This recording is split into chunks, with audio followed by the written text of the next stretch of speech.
when I look at palm trees and I see them blowing in the wind, I mean, they're solid. They are solid, and they're really solid like ours when they have that nice, full, beautiful head.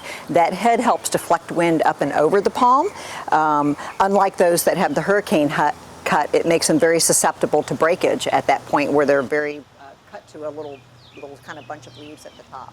Talk to me, if I could get you to be descriptive, talk to me about the kind of weather, wind, whatnot that a big palm can withstand. I mean, because sometimes we go do hurricane coverage and, a home unfortunately might be wrecked, but then right next to it you see. Right. So can they, talk to me if they can withstand what? So we see palm trees survive category 3 for hurricanes. When you start getting up into the 5, it's maybe a little iffy because that pretty much wipes out everything. But depending on those high gusts of wind, they can really withstand 100, 130 mile an hour winds if they're maintained properly.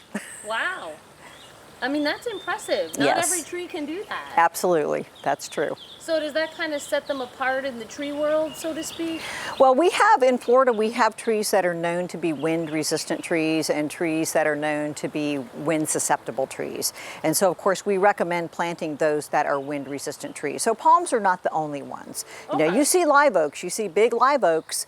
Some of them you see toppled, but some of them withstand many, many storms, and they're very old, have huge circumferences of trunks, and they've withstood many, many, many storms. So, when we look at a palm tree like that, when you look at a palm tree, it conjures, ideas and images for people, especially outside of Florida. I mean, they're beautiful. What do palm trees kind of represent and signify when you look at them? Well, the sable palmetto is our state tree, so that represents Florida. And when people come to Florida, they expect tropical, they expect palm trees, they want to feel almost like they're in the Caribbean and on vacation. And so that is kind of a signature of Florida, even though we really have a lot more palms have been introduced to Florida than are natively available here. So a signature look people come to expect. Yes. Yes, and this is why you see a lot of the new developments, they have a lot of palms being installed in those developments because people like the look of palm trees. It makes them feel like they're in a tropical environment. Hey, that's not like you're on vacation, Yes. even if you're not. Yes. So we see so many there that are beautiful, but now we're talking about a disease that has cropped up in the past, decade or so, that's really going to affect a lot of palm trees because there's no cure. So let's talk to me about this disease. It first cropped up here in 2006. Right, so lethal bronzing was first found here in Hillsborough County, was the first place in the state of Florida in 2006. The disease was known back earlier before that in other states. There is a little bit of There is a little bit of confusion about the disease perhaps being a new disease because the name was changed from Texas Phoenix palm decline to lethal bronzing about 1.5 years ago. And that name change was made to better describe that disease process. It is not limited to the state of Texas. It's in Texas, Louisiana, Florida, and Mexico, and it's not limited to the Phoenix species of palm. It's had positives in Florida in 16 different species. So that name was changed to lethal bronzing recently. And so the public may be thinking, oh no, we've got a new disease, where it's not a new disease and it is a fairly well-researched disease at this point. So, the name change 1.5 years ago, I imagine the result of some of that research. Mm-hmm. You've got a better idea of what type of species it's affecting. And so talk to me about what the disease does. So the disease is spread by, we believe, a leafhopper insect, which is what we call a piercing sucking insect. So it sucks juices out of the tissue of the palm, and when it does that, very similar to like a mosquito bite, might be carrying something like Zika virus. When it bites you, some of that phytoplasm, which is what the palm disease is injected into that tissue. Once it's in the tissue, there is no cure. Once that it's injected, it takes about, from that time to 5 to 6 months for the tree to die. Once you start seeing symptoms, it'll be about 2 to 4 months for the tree to die completely. So here's this bug, little tiny bug, can literally take down a giant palm tree. Absolutely, yes. I mean, that's hard to wrap your head around because we're talking about these palm trees that withstand winds. It's the state tree. Right. And here comes an insect. So the insect is just the carrier. It's the carrier of the phytoplasm. So a phytoplasm is like a bacteria without a cell wall. The one thing I don't want people to think is that because it's an insect, we need to all of a sudden start applying a lot of insects.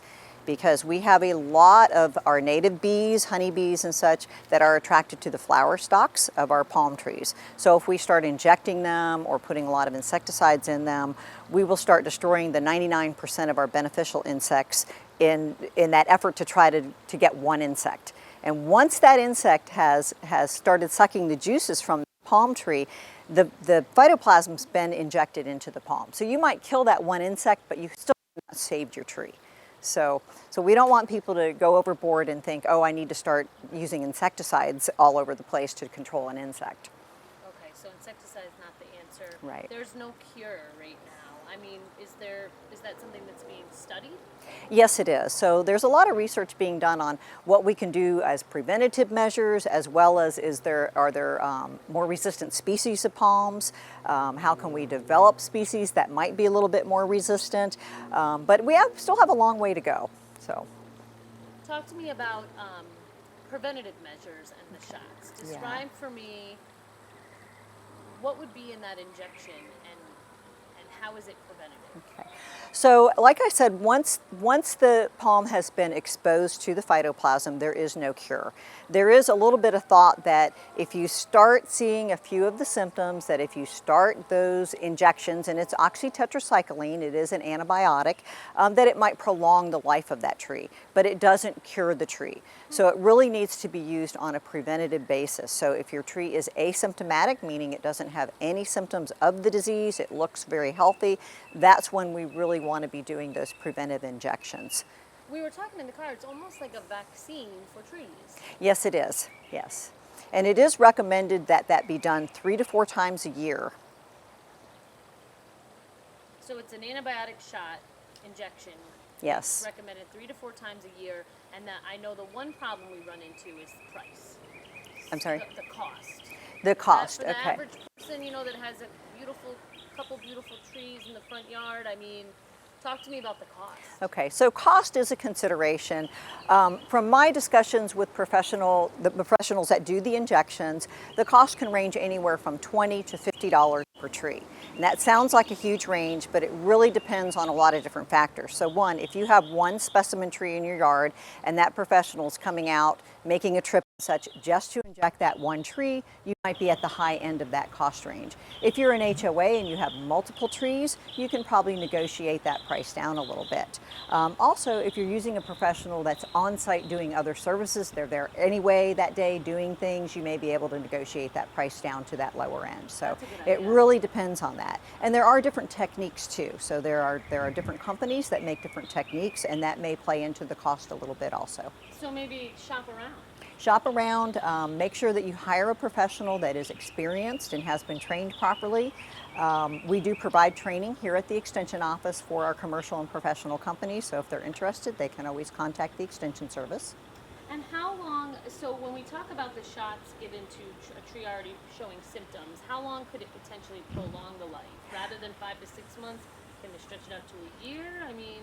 So that we don't have a lot of good research on at this point. Now, I've had professionals tell me that they started the injections and years down the road that tree is still alive and still seems to be doing well. But I don't think we have the years and years of research to really say if you do that, it's going to live 10 years, it's going to live 5 years. And sometimes it really depends on how spread out it is in that tree. It's really difficult sometimes to tell because of the pruning of those lower damaged leaves.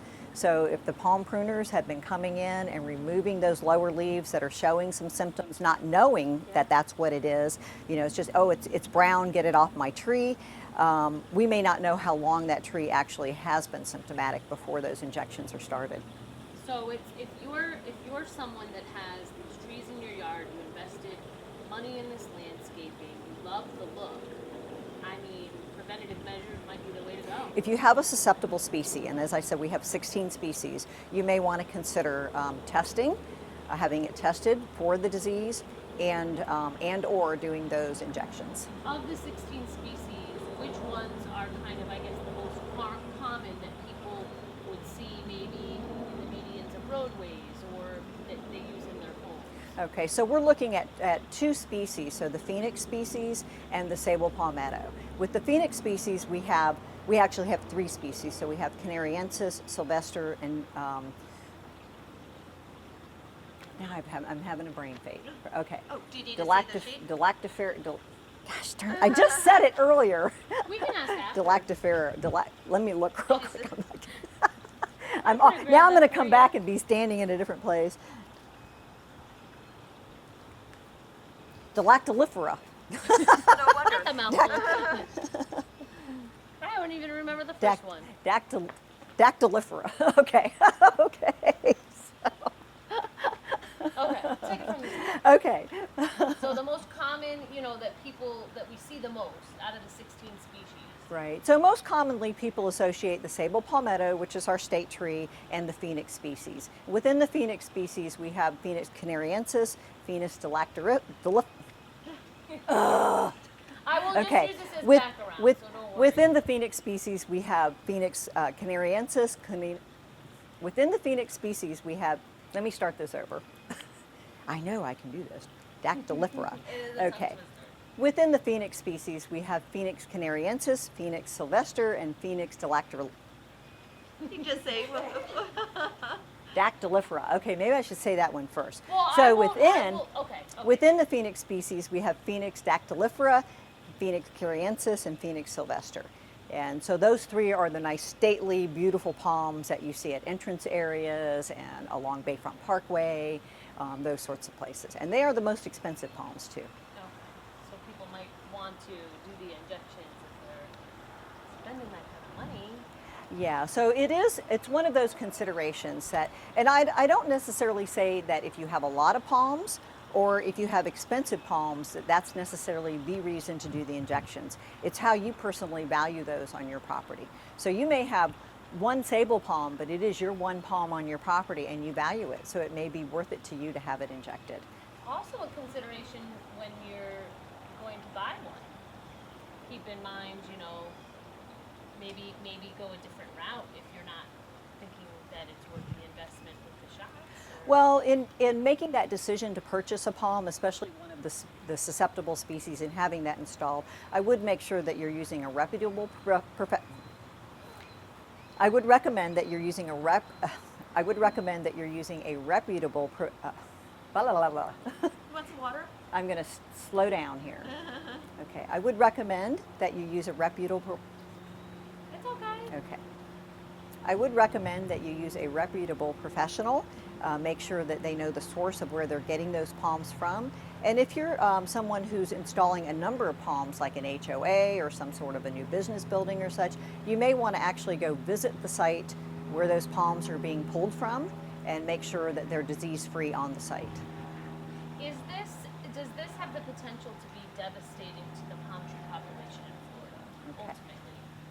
ultimately? What's worst case scenario? So worst case scenario is very difficult to say. I will say that because there is a lot in the press right now because of the name change and such about the disease, that I wouldn't say that that's a reason to panic and think, oh my goodness, all my palms are going to die. A couple things we need to keep in mind is that in Hillsborough County in the last 9 years, our population has increased by 300,000. Most of that is urban. In urban development, we're installing a lot more palms. And so when we look at the number of palms that are getting the disease, we may have a little bit higher numbers now, but when you look at it on a per capita basis or on a development basis, the percentages might not really be any higher than it was 5 years ago. But we are installing a lot more palms and they're more in public view. As someone that I'm assuming you're in this line of work, you love trees. When you see a tree that has the disease, what goes through your mind? Well, as a horticulturist, whether it's this disease or another disease, I'm always on the lookout for diseases. When I do see them, especially the ones that are out in naturalized areas, our sable palms, my heart kind of sinks because I do see a lot of them in naturalized areas too. So it is sad to see that. When I see them in private property, my thoughts are, I wonder if they knew how they could have protected it, or how they, it's not 100% on the protection, so nothing's 100%, but I wonder if they knew how to identify the symptoms and call someone, or to have it tested in advance, or as soon as they put it in, let's start those injections to protect it. So, I think along those lines of how could we have better helped that person to understand what they could have done to maybe prevent that disease from occurring. Maybe this will help. I hope so, yes.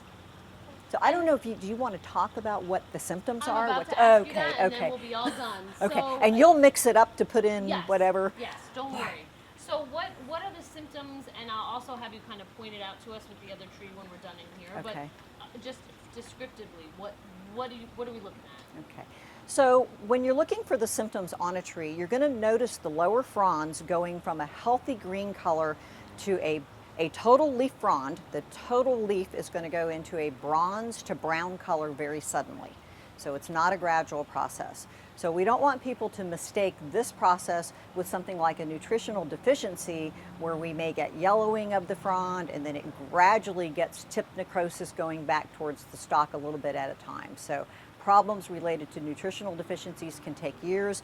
This happens very, very suddenly. The entire frond will turn bronze to brown at one time, and then it moves on up the tree. So green to brown like that? Green to brown. The other thing that you'll see happen, especially with the Phoenix species palms, is you'll see some still green fronds up in the top of the tree, but the spear leaf, which is the newest emerged frond of the tree, will come out and collapse at a right angle. And so when you see that collapse at a right angle, you know that the bud or the growing point of that palm is dead, and that it's a goner. It needs to be removed from that landscape. And we do recommend removing any symptomatic palm as soon as possible. Because then it's spread Right, more. because we don't want it spread. And how fast does it spread? I mean, I guess it's a matter of how fast these insects work. Yeah, that's really tough to tell, because we see in some communities, we'll see a very sporadic, we'll see one here and one there. In other communities, we see it kind of march down a road. So it's very unpredictable. And I do want to mention that it is not, the phytoplasm does not live outside of living tissue. So although some of our diseases are spread by pruning equipment, this particular disease is not spread by pruning equipment.